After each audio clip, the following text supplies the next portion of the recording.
জয় শ্রীহরি শ্রী বিষ্ণু নারায়ণ। আজকে ভিডিওটা পুরোটা সঙ্গে থাকুন।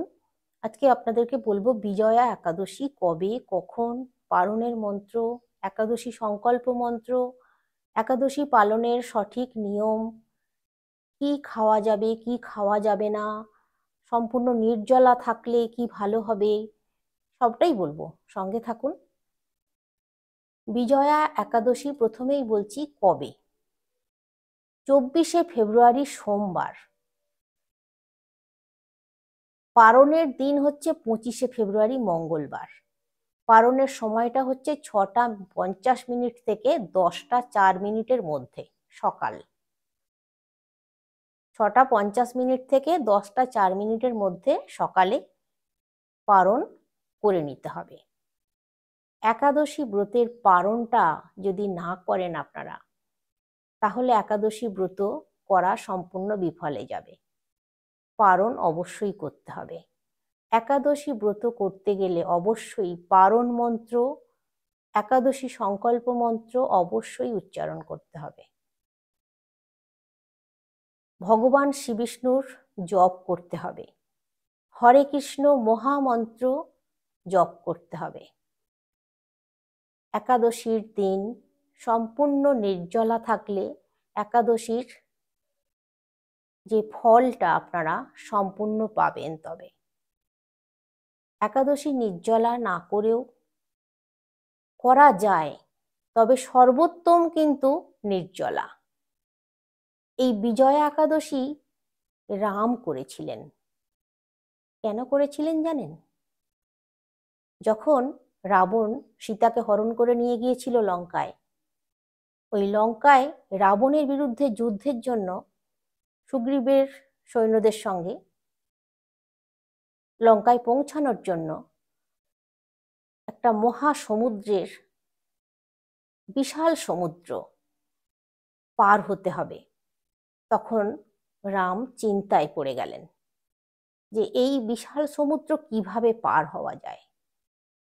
আর বিশাল সমুদ্র পার হতে না পারলে রাবণের কাছে পৌঁছানো যাবে না, সীতা মাকেও তাহলে উদ্ধার করা যাবে না। এরকম সময় খুব চিন্তা করছেন উনি।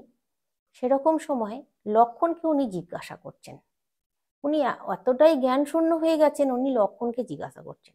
লক্ষ্মণ তখন বলছেন যে আপনি তো স্বয়ং ভগবান, তবু আপনি আমাকে যখন জিজ্ঞাসাই করছেন, তাহলে বলি এই সামনেই একটা আশ্রম আছে। আশ্রমে এক মুনি আছেন, তার কাছে গেলে তিনি সঠিক পথ বলে দিতে পারবেন। তো তখন রাম ওই আশ্রমে গেলেন ওই মুনির কাছে। ওই মুনির নাম ছিল বকদাল্লভ্য মুনি। তো ওই বকদাল্লভ্য মুনি রামকে তখন পরামর্শ দিলেন যে একাদশী ব্রত পালন করার জন্য কিভাবে পালন করতে হবে উনি সবটাই বলে দিলেন। তখন রাম একাদশী ব্রত পালন করলেন এবং বিজয়ীও হলেন, সমুদ্র পার হয়েও গেলেন। সবই তার পক্ষে হলো, তিনি সফল হলেন। তাই এই একাদশীর নাম বিজয়া একাদশী। এই বিজয়া একাদশী পালন করলে জয়লাভ করা যাবে, সর্বকাজে সফলতা পাওয়া যাবে। এই বিজয়া একাদশী এতটাই পবিত্র, মাহাত্ম্য মানে এই মাহাত্ম্য এতটাই যে সর্বকাজে আপনারা সফলতা পাবেন যদি সম্পূর্ণভাবে এই একাদশীটা পালন করতে পারেন। দেখুন, নির্জলা থেকে একাদশী পালন করলে তবেই কিন্তু পালনের সম্পূর্ণ ফলটা, সম্পূর্ণ ব্রতের যে মাহাত্ম্যটা সেটা পাওয়া যাবে। তা না হলে কিন্তু কোনো মতেই সম্ভব নয়। সবকিছু খেয়ে বা ফল খেয়ে বা কিছু সবজি আছে যেগুলো খাওয়ার কথা আমি বলবো, যারা একান্তই পারবেন না নির্জলা থাকতে, অথচ মনে ইচ্ছা আছে করার, তাদের জন্য আমি বলে দিচ্ছি তারা কি করবেন। প্রথমেই বলে দিই, তারপর একাদশী মন্ত্র পারণের মন্ত্র আমি বলে দেব। তো আপনারা যারা নির্জলা একেবারে থাকতে পারবেন না, অথচ আপনাদের মনে ইচ্ছা একাদশী ব্রত পালন করবেন, ভগবান বিষ্ণুর নাম জপ করবেন, তো তাতে কিন্তু বাধা নেই, আপনারা করতে পারেন। দেখুন, আপনারা সাবু খেতে পারবেন। যদি ফল খেয়ে থাকতে পারেন অতি উত্তম, ফল খেয়ে থাকতে পারেন। না তো যদি একান্তই ফল খেয়ে থাকতে পারছেন না, তাহলে সাবু খেতে পারেন। সাবু খেয়েও থাকতে পারছেন না, তখন কি করবেন আপনারা, একটা সবজি আছে, সেই সবজি রান্না করে খেতে পারবেন, কিন্তু সৈন্ধব লবণ ঘি দিয়ে রান্না করতে হবে। এমনি নুন কিন্তু খাওয়া চলবে না, হলুদ ব্যবহার করা চলবে না, গুঁড়ো লঙ্কা ব্যবহার করা চলবে না। আপনাদেরকে সেই সবজিটা কিন্তু এমনি সেদ্ধ মতো করে রান্না করে খেতে হবে। সবজিগুলো আমি বলে দিচ্ছি: বাঁধাকপি, মিষ্টি আলু, এমনি যে আলু, গোল আলু, কুমড়ো, পেঁপে, কাঁচকলা। এর বাইরে কিন্তু কোনো সবজি খাওয়া চলবে না। সম্পূর্ণভাবে আপনারা পঞ্চ রবি শস্য বাদ দেবেন। পঞ্চ রবি শস্য কিন্তু ছোঁয়া একেবারেই চলবে না। এবারে আপনারা হয়তো বলবেন আরো অনেক কিছু, যেমন জিনিস আছে, যেমন চা অনেকে খান, অনেকেই পান খান, বিড়ি সিগারেট অনেকেই ছেলেরা খায়। তো তারা যদি একাদশী করেন, আপনারা হয়তো বলবেন যে এগুলো তো পঞ্চশস্যের মধ্যে, পঞ্চ রবি শস্যের মধ্যে পড়ছে না, এগুলো খাওয়া যেতে পারে। কিন্তু একাদশী ব্রত পালন করলে এই নেশার দ্রব্য সম্পূর্ণ বাদ রাখতে হবে। নেশার জিনিসটা ওই দিন একেবারেই গ্রহণ করা চলবে না। শাস্ত্রে কিন্তু বলা আছে সম্পূর্ণ নির্জলা একাদশী ব্রত করার কথা। তারপরেও আমরা যেহেতু পারছি না, তাই আমরা এই জিনিসগুলো ভক্ষণ করব, করে একাদশী ব্রত পালন করব, কিন্তু নেশার জিনিসগুলো একেবারেই খাওয়া চলবে না। এটা আপনাদেরকে কিন্তু মনে রাখতে হবে। না তো আপনারা যে কষ্টটা করবেন, সেই কষ্টের একটু হলেও তো ফলটা পাবেন, তাহলে কিন্তু একটু হলেও সেই ফলটা পাবেন না, এটুকু আমি বলে দিতে পারি। তো এবার আপনাদেরকে আমি বলে দিচ্ছি একাদশীর সংকল্প মন্ত্রটা প্রথমে বলে দিই। একাদশং নিরাহার স্থিতা ওহম অপরে হহনি ভক্ষামি পুণ্ডরীকাক্ষ শরণং মে ভাবাচ্যুত। এটা হচ্ছে একাদশীর সংকল্প মন্ত্র।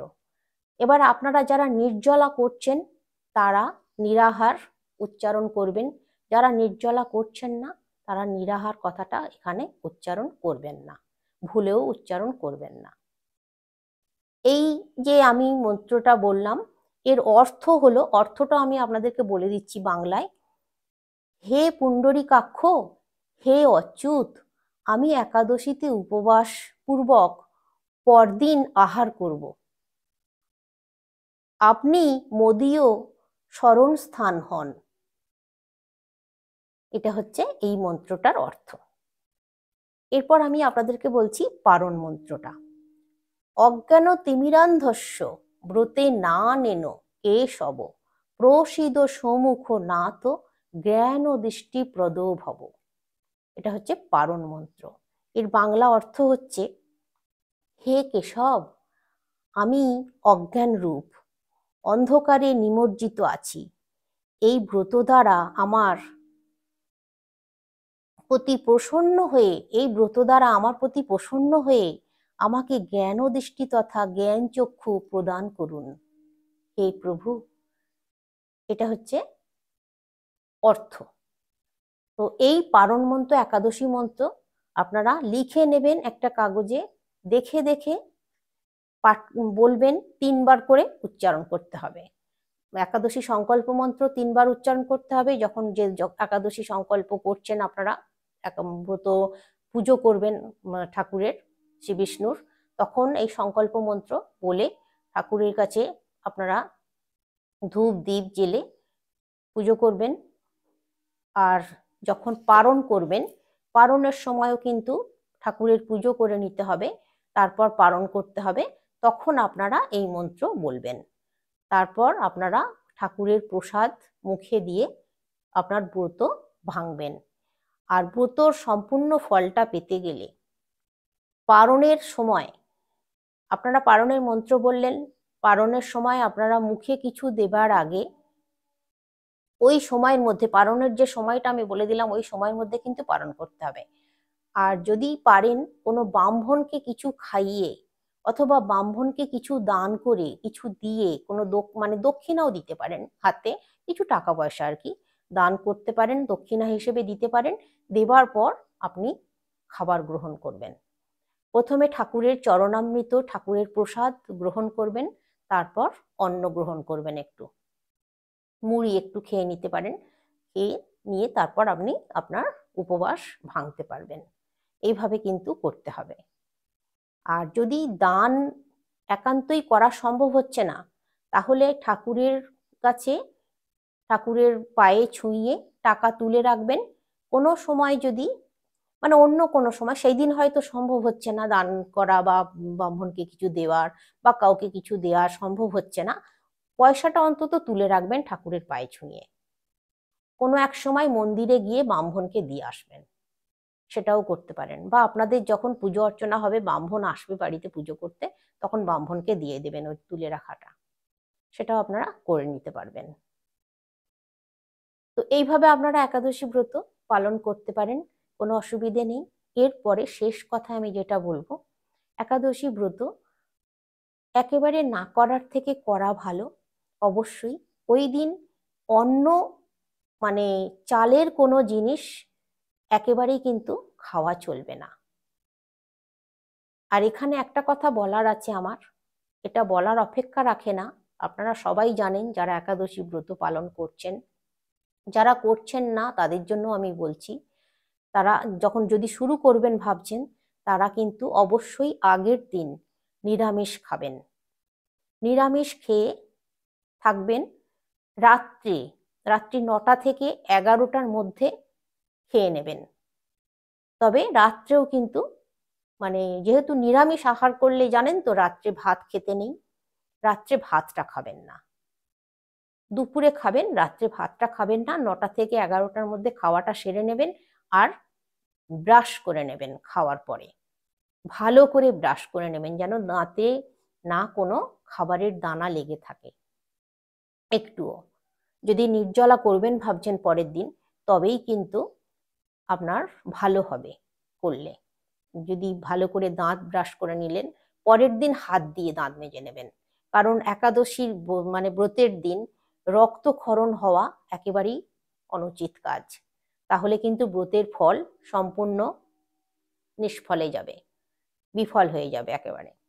তো সেই জন্যই বলছি, যাতে না রক্তক্ষরণ হয়। ব্রাশ করতে গেলেও কিন্তু অনেক সময় দাঁতের গোড়া দিয়ে রক্ত বেরিয়ে যেতে পারে, সেই ভয়টা থাকে। তাই আগের দিন রাত্রে ভালো করে ব্রাশ করে নেবেন, পরের দিন আর ব্রাশ করার দরকার নেই, হাত দিয়ে আঙুল দিয়ে দাঁত মেজে নেবেন। অবশ্যই কিন্তু আগের দিন নিরামিষ খাবেন, এটা মাথায় রাখবেন। যারা প্রথম তুলছেন আর যারা করছেন আগে থেকে তারা তো সকলেই জানেন, যারা করছেন তারাও কিন্তু নিরামিষ খাবেন আগের দিন, এটাও আমি বলে দিচ্ছি পুনরায়। তো এইভাবে একাদশী ব্রত আপনারা পালন করতে পারেন। ভগবানের নাম জপ করা, এই দিন ভগবানের নাম জপ করা খুব ভালো। যদি সম্পূর্ণ একাদশী ব্রত আমি যা যা বললাম পালন করা সম্ভব না হয় একান্তই, কিন্তু ওই দিনটা অন্নের দানা, চালের মানে জিনিস, কোনো জিনিস না খেয়ে থেকে যদি ভগবান শ্রী বিষ্ণুর নাম জপ করেন, তাতেও কিন্তু উপকার হবে আপনাদের, তাতেও কিন্তু আপনারা বিষ্ণুর আশীর্বাদ পাবেন। কিন্তু এক মনে নিষ্ঠার সঙ্গে ভক্তি ভরে ভগবানকে ডাকতে হবে, ভগবানের জপ করতে হবে, হরে কৃষ্ণ মহামন্ত্র জপ করতে হবে, গীতা পাঠ করতে হবে, ভগবত পাঠ করতে হবে। না তো কানে শুনতে হবে গীতা ভগবত, সেটা শুনলেও ভালো। ধরুন আপনার পক্ষে হয়তো পড়া সম্ভব হচ্ছে না, বাড়ির কোনো সদস্য হয়তো পড়ছে, আপনি কানে শুনবেন, তাতেও কিন্তু আপনার উপকার হবে। এভাবে করুন। আর অবশ্যই কিন্তু তুলসী তলায় প্রদীপ অবশ্যই দেখাবেন, ধূপ অবশ্যই দেখাবেন। কিন্তু তুলসী গাছে এই দিন জল বা তুলসী গাছের সামনে কোনো প্রসাদ রাখবেন না, এই কথাটা অবশ্যই মাথায় রাখতে হবে। আর ভগবান শ্রী বিষ্ণুর চরণে তুলসী পাতা অবশ্যই দেবেন এই দিন। নারায়ণের চরণে চন্দন লাগিয়ে তুলসী পাতা দেবেন, কিন্তু তুলসী পাতা এই দিন তুলবেন না যেন। আবার এই দিন তুলসী পাতা তুলতে নেই, গাছ ছুঁতে নেই। কেন জানেন তো? এই দিন মা তুলসী রানী সম্পূর্ণ নির্জলা থেকে ভগবান বিষ্ণুর জপে সম্পূর্ণ মগ্ন হয়ে থাকেন উনি। তাই ওনাকে এই দিন ছোঁয়া যাবে না, ওনাকে জল প্রসাদ কিছুই দেওয়া যাবে না। দিলে কিন্তু বা ছুঁলেও খুব অপরাধ হয়ে যাবে, আপনাদের মহা পাপ হয়ে যাবে। এই কথাটা অবশ্যই কিন্তু মনে রাখতে হবে। তাহলে আজকে আসছি, সকলে অনেক অনেক ভালো থাকুন, শ্রীহরি শ্রী বিষ্ণু নারায়ণের কৃপায় অনেক সুস্থ থাকুন, অনেক ভালো থাকুন। একবার হলেও কমেন্টে লিখুন জয় বাবা সত্যনারায়ণের জয়। এই কথাটা একবার হলেও লিখুন, অবশ্যই সত্যনারায়ণের আশীর্বাদ আপনারা পাবেন।